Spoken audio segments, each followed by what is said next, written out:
Harry Kane saved the day. You say, where would they be without him? They would be on the flight home. The 2026 FIFA World Cup doesn't just have a Harry Kane story, it has a Harry Kane problem.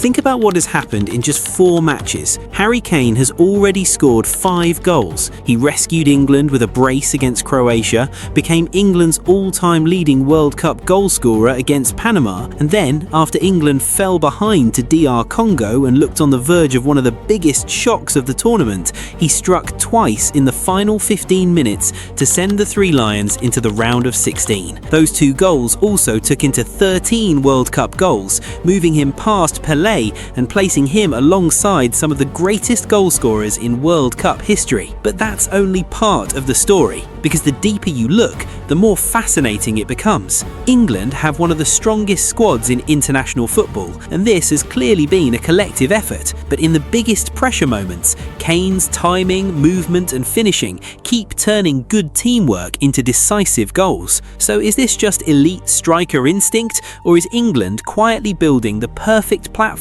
for Harry Kane to decide games? And how has a 32-year-old striker, coming off a remarkable 70-goal season for Bayern Munich and England, continued to evolve into one of the most complete forwards in world football? Now the conversation becomes even bigger. Kane isn't just chasing another golden boot, he's chasing Miroslav Klose, Ronaldo Nazario, Gerd Müller, Just Fontaine, and a place among the greatest World Cup goalscorers the game has ever seen. So is this simply another brilliant tournament from Harry Kane, or is it exposing a much bigger question about England's journey to the World Cup? This is why the World Cup suddenly has a Harry Kane problem. Harry Kane isn't just chasing World Cup history anymore, he's kicking the door down and forcing his way in. Against DR Congo, England weren't cruising into the round of 16, they were 15 minutes from one of the most uncomfortable nights of their modern World Cup life. This was meant to be the game where depth and quality did the talking. Instead, it became the game where the captain had to drag them back from the ledge. DR Congo scored after 7 minutes, and honestly, you could see it coming. Chancel Member strolled out from the back with way too much freedom. England's line didn't deal with the ball over the top, and Brian Sipenga made them pay with a clinical finish past Pickford. A team that was supposed to dominate suddenly looked stretched, exposed, and half a step off the pace. The stats said one thing, the pitch said another. England had the ball, plenty, didn't mean they had control. Long spells of pinning Congo back, but the attacking play went stale. Wide, back inside, slow down, let Congo reset. Rashford had a big chance, Bellingham was denied from close range, Mpassi kept Congo in it with a couple of big saves. Wan-Bissaka bailed his side out defensively more than once, and at the other end, Wissa smacked the post, the kind of moment that could have ended England's night right there. That's what made it dangerous. England weren't just behind, they were behind and still leaking chances at the other end. Then the penalty drama. Kane touched it beyond Mpassi, went down on contact, ref said no, VAR agreed with the ref. Classic Kane situation really. Clever positioning, early contact, body wedged between defender and ball, always daring the officials to make a call.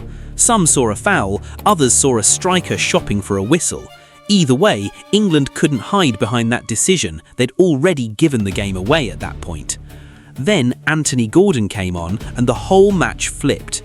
Before Gordon, possession with no real threat behind Congo backline. After Gordon, width, pace, someone actually willing to attack space on the left. Nothing fancy, early receive, early delivery, exactly the kind of service Kane had been begging for all night. The equaliser came straight from that recipe. Gordon picked it up wide left, floated a ball back across goal, and Kane did what Kane's been doing for a decade. Found the gap nobody was watching. Tuanzebe lost him for half a second, that's all it ever takes. Not a spectacular run, just perfect timing. Hold, separate, attack the drop, header in. 75th minute, England level, and suddenly the whole mood in the stadium flipped with it. 11 minutes later, he finished the job. Gordon involved again, Kane picking it up on the edge of the box with just enough space to turn. No panic, no wasted touch, no forcing it. Open the body, shift it, top corner. That's the difference between a good finisher and a great one. The chance wasn't perfect, the execution was. And that goal did more than get England through, it put Kane deeper into World Cup folklore. That brace took him to 13 World Cup goals, past Pelé's 12. He'd already gone past Lineker as England's all-time World Cup top scorer. Now he's rubbing shoulders with actual World Cup royalty: Messi, Mbappe, Müller, Fontaine. Kane's not being measured against English strikers anymore, he's in the room with the greats. That's what makes this whole run so strange. It's not built off one big tournament. 2018, Golden Boot, 6 goals, England's first semi-final since 1990. 2022, 2 goals and the scar tissue of that missed penalty against France. Now 2026, and instead of fading, he's somehow gotten sharper. Brace against Croatia, header against Panama, 2 late goals against DR Congo. 3 World Cups, 3 completely different flavours of pressure, and he's delivered in every single one. For England, the scale gets even bigger. All-time top scorer, 84 goals in 118 caps, 20 goals across major tournaments, a level of consistency almost no European player has ever touched. Only Cristiano Ronaldo sits above him there, and that means something, because international football doesn't hand you rhythm the way club football does. It hands you pressure, tiny windows, awkward opponents, and one bad night that can define a career. Kane just keeps finding a way through it. But that's exactly where England's problem starts. Because this wasn't a complete performance against DR Congo. This wasn't control, this was survival. With the better squad, the bigger names, the deeper pedigree, and they still needed Kane to bail them out late, again. So yes, England are through. The real question is a lot less comfortable than that. Should they have needed Harry Kane to save them against DR Congo at all? Here's the strange bit about England. Loads of attacking talent and the whole system still breathes through one man. Kane isn't just the striker, he's the reference point, the pressure valve, the guy who decides whether possession turns into danger. Against Croatia, the game opened up and Kane punished it. A brace in a 4-2 win, 1 penalty, 1 off a stretch match. Runners around him, rhythm in the attack, Bellingham higher, Rashford attacking the last line. Then Ghana flipped the script. Nearly 79% possession, 19 shots, 93% pass accuracy, 0-0. Ghana didn't need to dominate the match, just cut Kane off between the lines. Take him out, the whole machine stalls. That's the tactical crux.